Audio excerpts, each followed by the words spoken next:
I think we set this up for one person to give testimony. Which person was that? That was you. Okay. Is it Bibianna? Okay. Here, why don't we do this?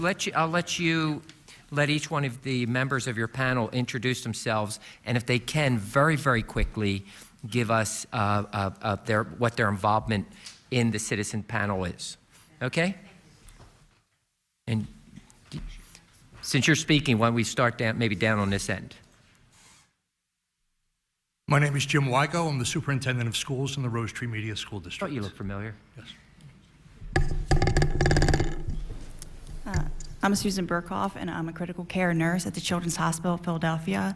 I'm also a former emergency transport nurse at the Children's Hospital of Philadelphia. I've been all over the U.S. Via fixed wing, helicopter, and ambulance, picking up the sickest children all over and medically managing them. Great, great. Maybe down here.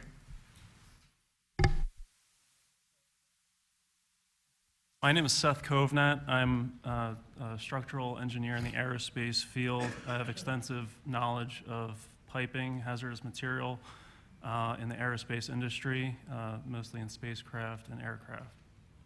Okay. I'm Eric Friedman. I'm a landowner in Delaware County who's affected by Sunoco's proposed Mariner East project. I'm an airline pilot by background, and I currently work for the Federal Aviation Administration as an aviation safety inspector in the air carrier operations. Okay. Bibianna, you can start. Thank you, sir. Thank you, and good morning, Chairman Barrar, Representative Senato, committee members, and all members still remaining. My name is Bibianna Dussling. I'm a resident of Middletown Township in Delaware County, parent of 3, and a veteran naval officer. I served 9 years as a helicopter pilot, where my main ground jobs were in operations, aviation safety, and emergency preparedness. I served in these roles and as an aircraft commander on 2 deployments in the Persian Gulf and during evacuation and humanitarian relief efforts following both the 2005 Indonesian tsunami and Hurricane Katrina. I coordinated an emergency response plan for one base covering a wide range of potential threats from natural disasters to hazardous materials leaks. And I know that planning for anything less than a worst-case scenario puts lives at risk. One way to analyze the degree of any risk is by assessing severity times likelihood. In aviation, this approach has produced remarkable improvements in safety. If the potential severity of a threat is high, but the likelihood is extremely low, we often conclude that risk is acceptable.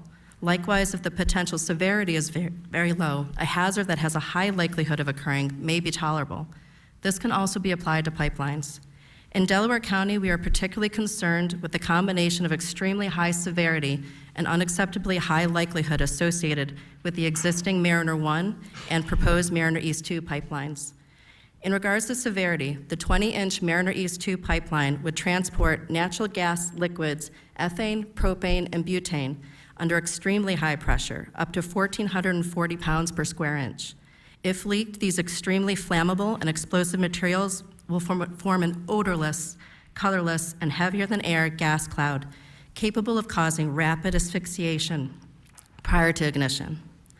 A large-scale leak from this proposed ME2 pipeline would result in death or severe injuries from burns, shrapnel, brain trauma, and asphyxiation for those within a blast or impact zone. When the ATEX ethane pipeline, equivalent to the proposed ME2, failed near Folensby, West Virginia in January 2015, just 13 months after it was placed in service, damage and thermal impacts extended to 2,000 feet. In Delaware County, where the population density averages 3,000 people per square mile, thousands of people, homes, businesses, schools, and other vulnerable sites exist within such an impact zone. For example, Glenwood Elementary School, where my daughter attends first grade, is well within the blast zone, demonstrated in the Folensby accident. At Glenwood Elementary and at many other schools across our Commonwealth, there might be no opportunity for evacuation if a leak occurs nearby. And yet evacuation is the only option. With 445 children and 60 staff in harm's way at this single school, a leak similar to Folensby would be a catastrophic event. With the potential for such a catastrophic event to impact vulnerable populations, we must consider the likelihood of a leak occurring. Unfortunately, pipelines leak. The frequency is well documented in data by the federal government.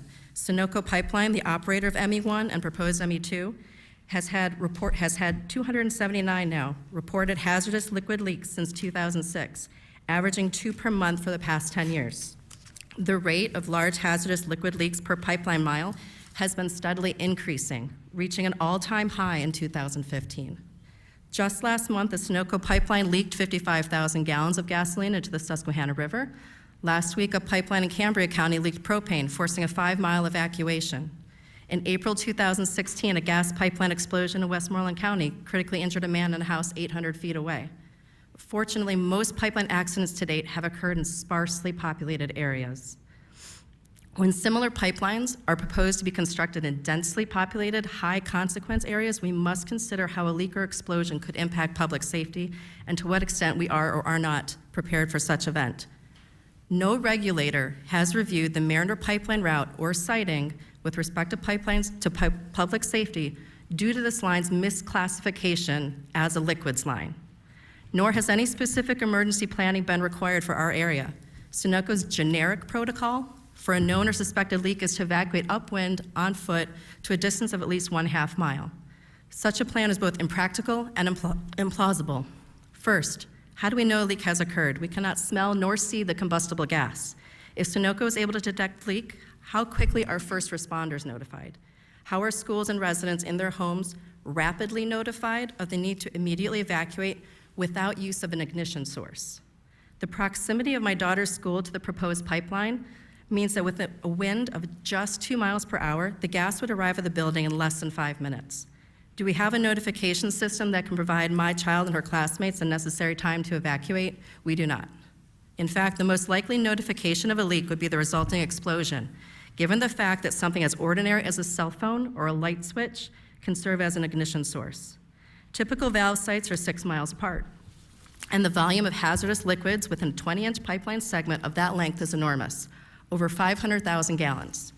Even if a leak was detected immediately and the valves immediately closed, all of that material trapped within that 6 miles then will escape, expanding into 20 million cubic feet of combustible gas, carrying the energy equivalent to a small nuclear bomb.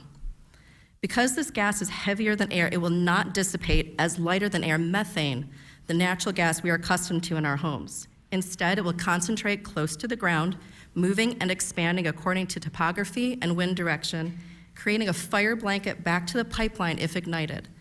This is why rapid evacuation is so critical. This is why a 3-mile radius evacuation zone was established in Unityville, Pennsylvania, where a methane pipeline failed in June 2015. And again last week in Alabama, when a hazardous liquids pipeline ruptured and ignited. We are not prepared to evacuate a 6-mile diameter circle in densely populated Delaware or Chester County.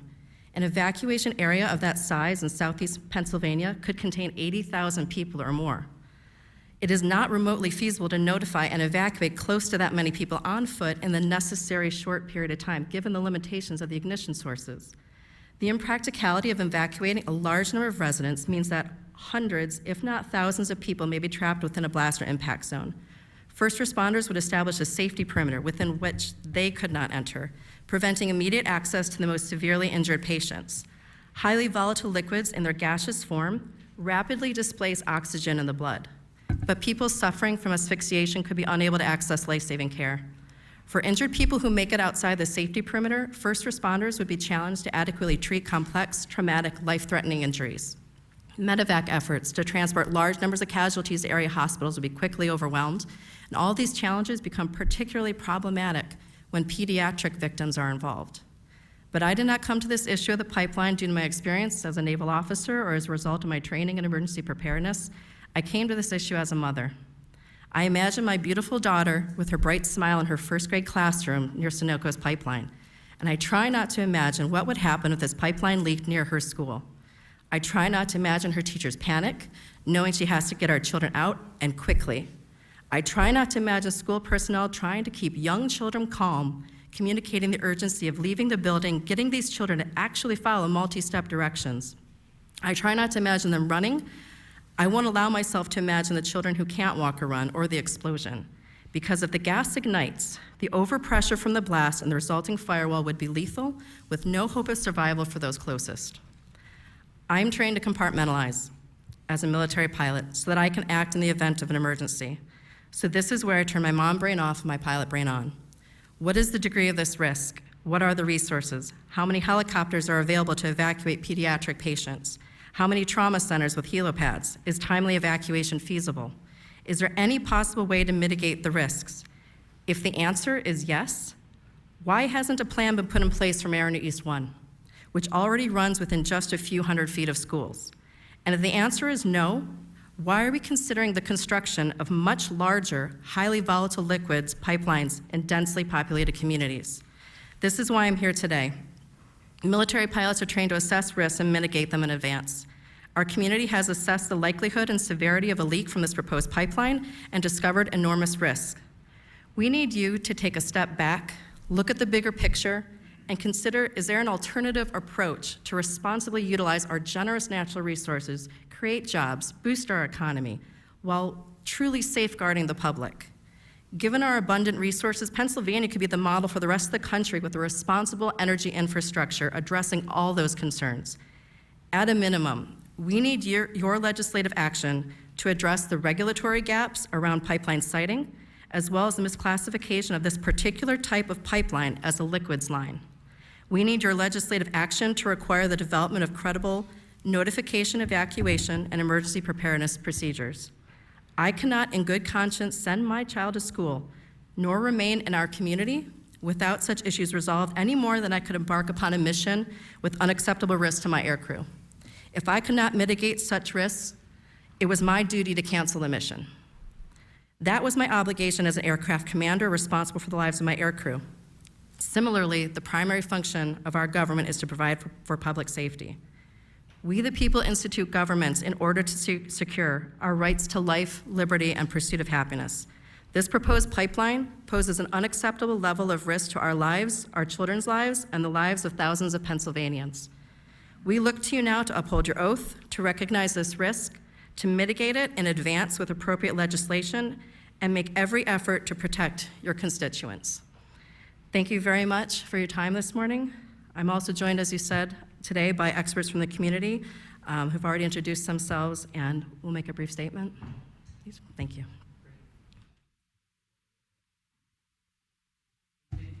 Let me just, real quick, let me announce the committee. We did receive several late last night. I did not have the opportunity to make copies for all the committee members, but we received resolutions from Middletown Township with expressing concerns for this, Media Borough, the Borough of Swarthmore, Thornbury Township, and also the Rose Tree Media School District. Would you like to make any comments on from the school district point of view? I would. Thank you, Chairman. Typically, and there have been a number of occasions I've had the opportunity to testify before panels such as yours. And typically I come to that testimony with solutions to problems. I'm afraid I don't do that today. I'm afraid I can only echo the problems that you've already heard, the concerns that you've already heard, and effectively have two asks of this committee. The first ask is to please secure regulation as well as a monitoring system that will provide for the additional safety standards that we heard about today in earlier testimony. The second ask is that you please help us and, if you will, regulate for us the development of emergency response plans locally as well as statewide that would include such instances as the pipeline presents. I come here on behalf of the residents and certainly the 3,775 students in the Rose Tree Media School District. I also come here on behalf, particularly come here on behalf of 445 students who can see the valves in this particular pipeline, and ask you to please pay particular attention to our dilemma, pay particular attention to the dilemma as it spreads through the Commonwealth. There seems to be a little bit of weight on, I think, all of our shoulders today, as I don't simply represent the Rose Tree Media School District, but I feel a certain responsibility to at least mention the fact that the pipeline runs past many schools and runs through many playgrounds, and it would have a devastating effect if there would be a tragic event. So again, thank you very much for your time and for your consideration.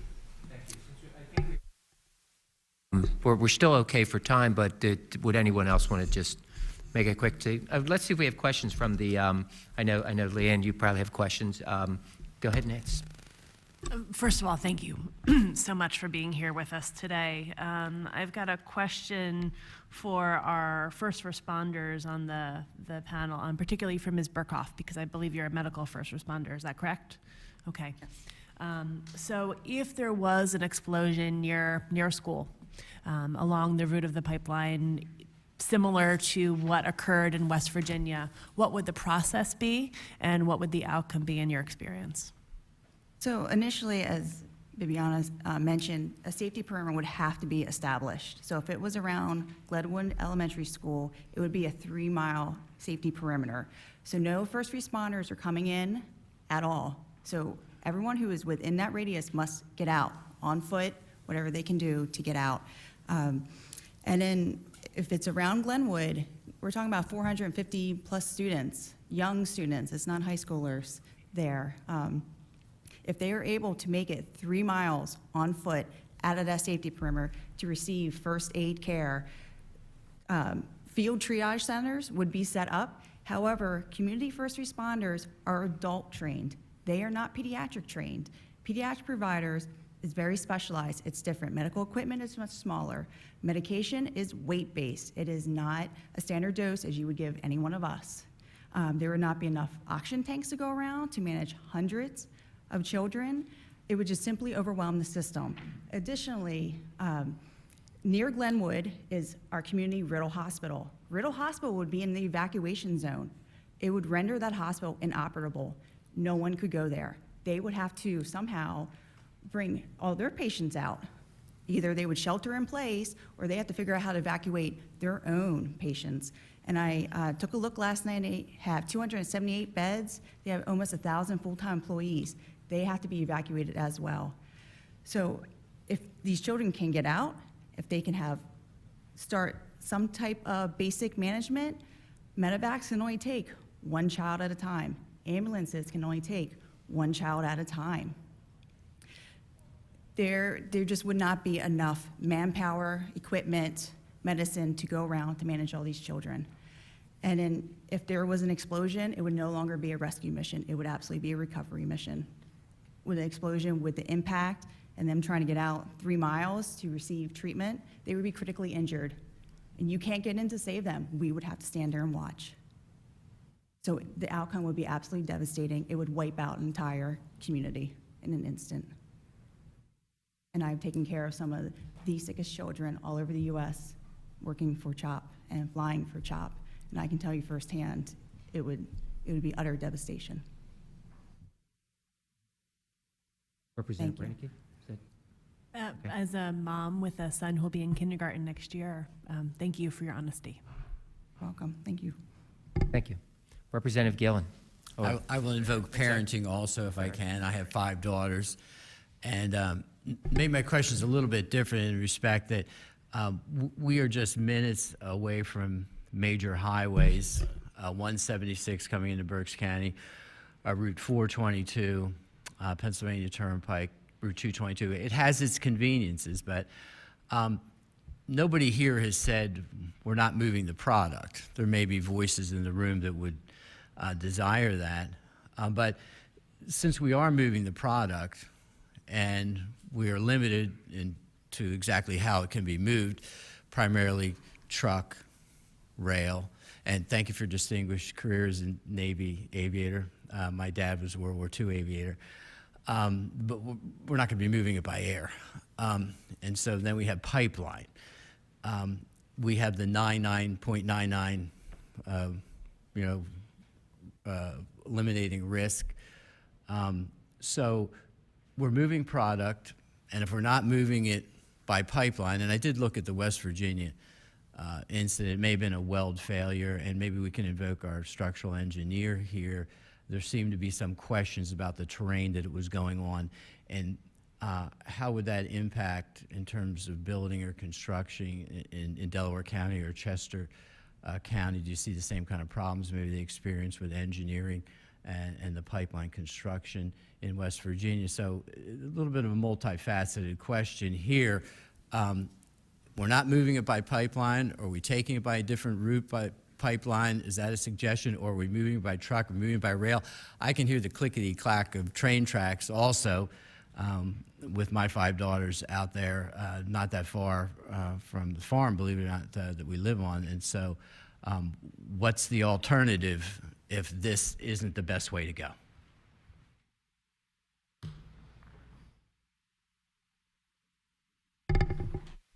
Eric's going to take the first part of that, and then I'll answer the engineering questions that you had. Okay, thank you.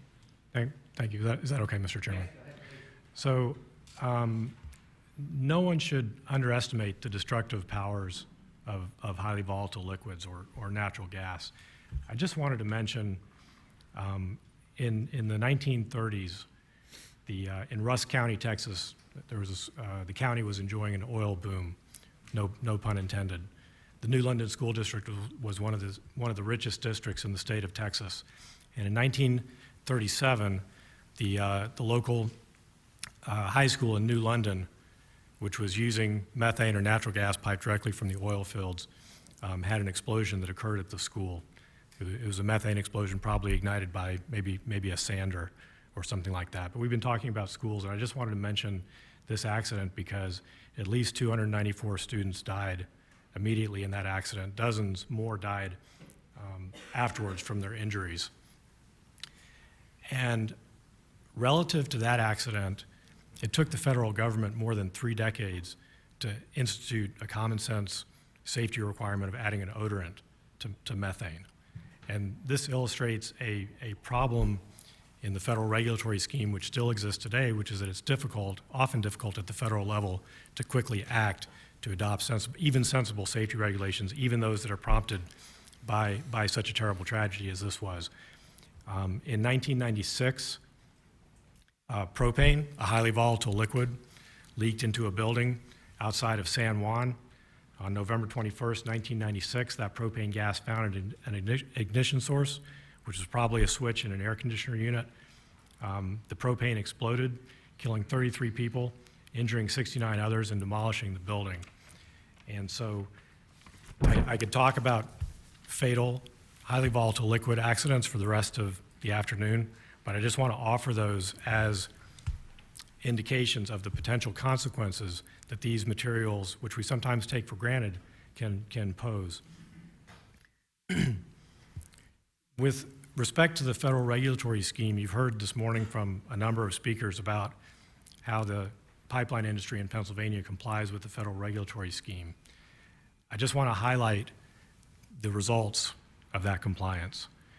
Sunoco has reported to the federal government 279 hazardous liquids leaks since 2006. That's an average of about 2.3 per month, every month, for the last 10 years. Sunoco alone has had 27 or so of these leaks in Pennsylvania.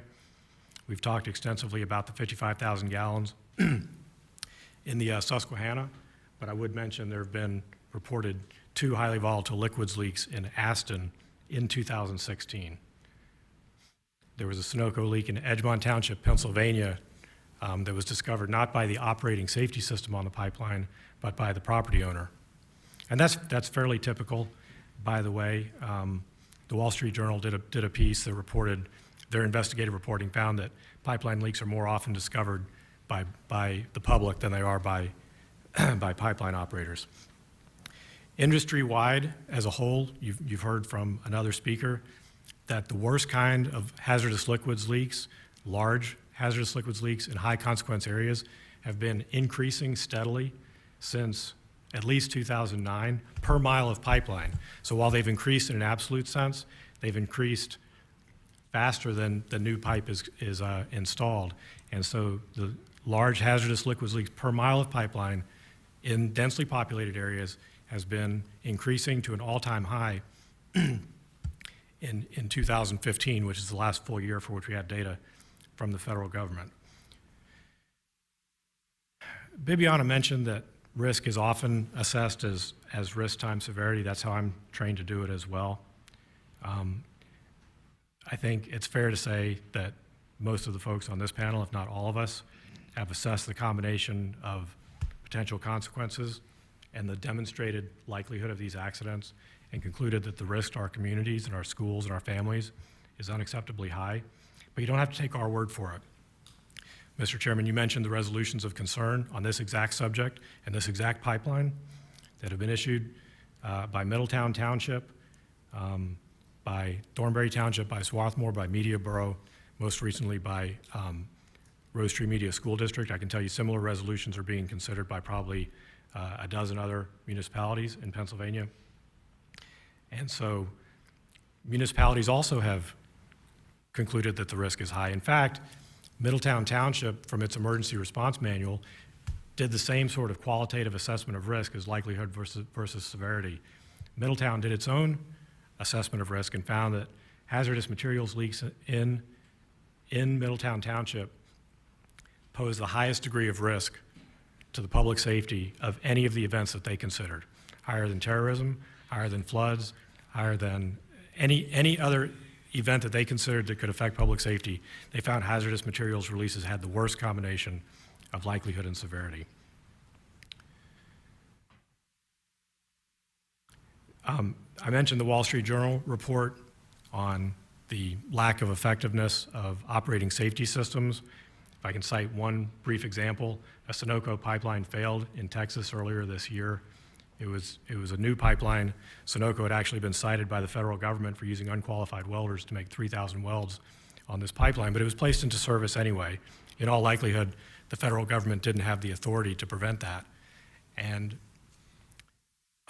it's not a tremendous surprise that the pipeline promptly failed at or near a weld, and it leaked. But the interesting thing about this accident is that Sunoco continued to operate the pipeline for 12 days after the initial indications of a leak were detected.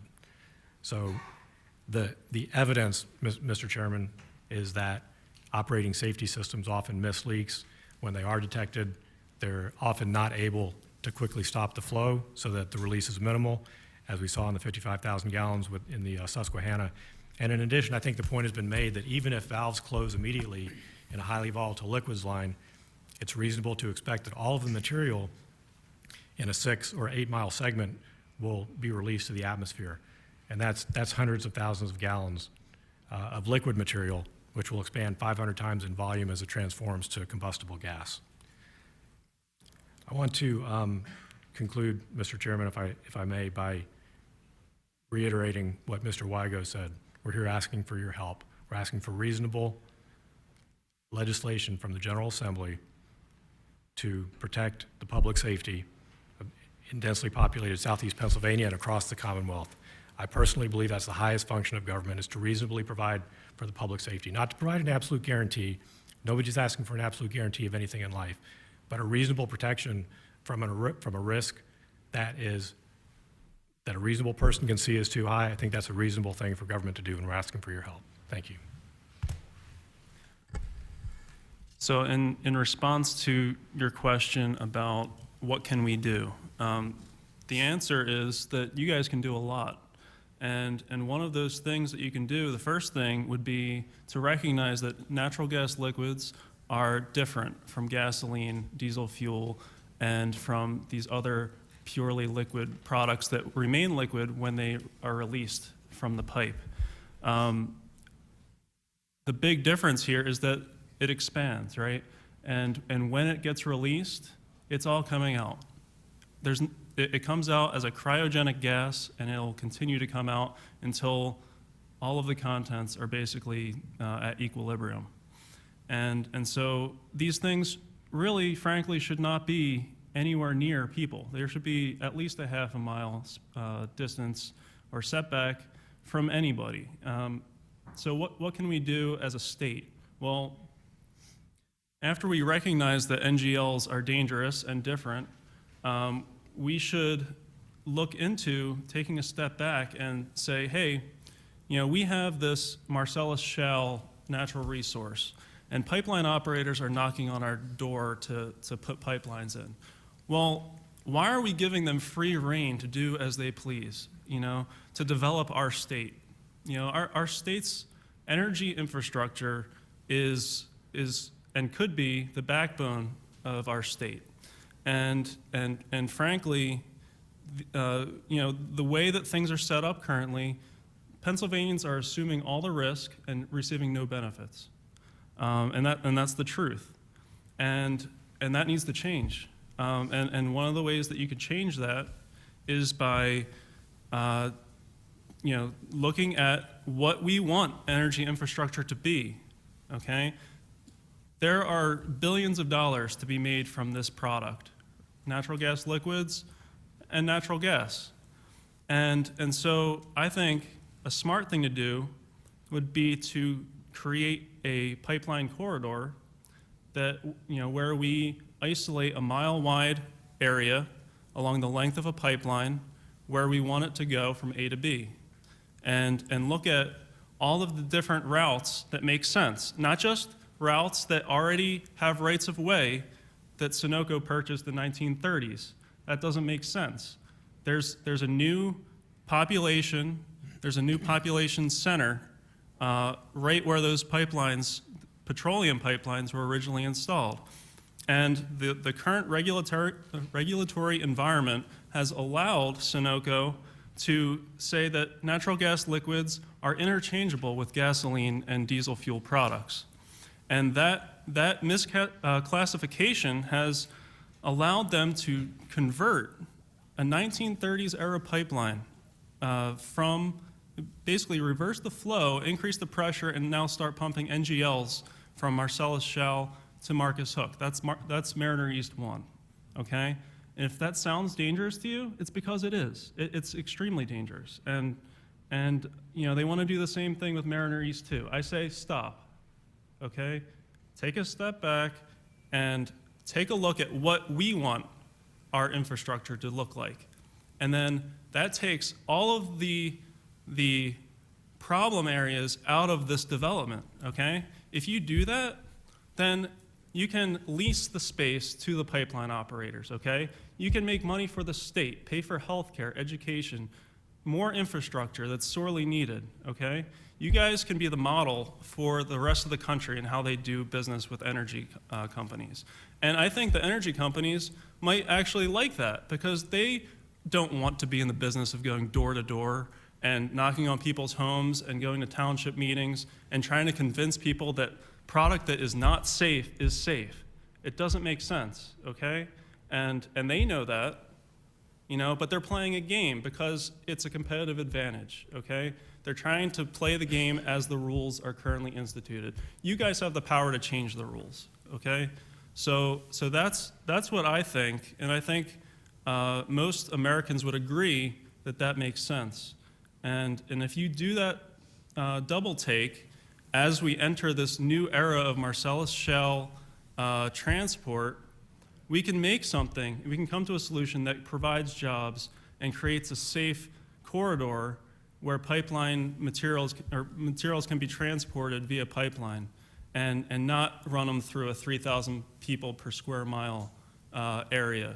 That's completely irresponsible, and I really urge you guys to understand that. It's, these natural gas liquids, in comparison to natural gas, they are more dangerous, okay? But they're not regulated as such. They're actually regulated less.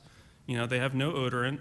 There's no class-specific guidelines for wall thickness, so they have a Class 2 wall thickness that they're putting in Class 3 and 4 areas for the Mariner East 2. But they can, because it's not subjected to PHMSA's natural gas guidelines. It's highly volatile liquids. So there are a lot of things here that are just not kosher, and we need you guys to take a look at it, and I'd be happy to speak with you guys some more, and as I'm sure the rest of our panel would, on ways that we can come to a compromise, because this is not the answer, and it might take some work, but it might be worth seeing the increased revenue to our state and potentially revolutionizing the way that we do energy infrastructure in our country. So,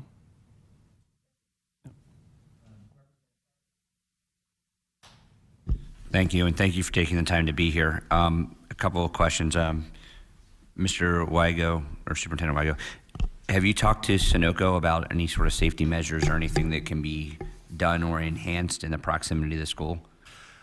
I attended one of our community meetings in which they spoke of some enhancements. The district has planned an emergency response summit where we have sent out invitations, and that has included the Sunoco safety engineers to come out and talk with us about the addition of the pipeline concerns to our emergency response plans. Okay, yeah, I was just thinking maybe a good idea to sit down and talk to them to see if there's some other enhancements that can be done from a safety standpoint as well. In terms of planning in the community, I presume your municipal folks and your county folks are doing emergency management planning specific to that. Is that correct? Do you know? I realize you're not the emergency management coordinators. Their current capability doesn't address, and cannot, they don't have the capacity to address the specifics of these natural gas liquid pipelines. I did speak with them at a council meeting. Representative Quinn was in attendance, and while they have extensive first responder training, some of our councilmen are volunteer firemen, and they receive regular training, it doesn't address this type of pipeline. And the location of this type of pipeline near these sensitive sites, the schools, the residences.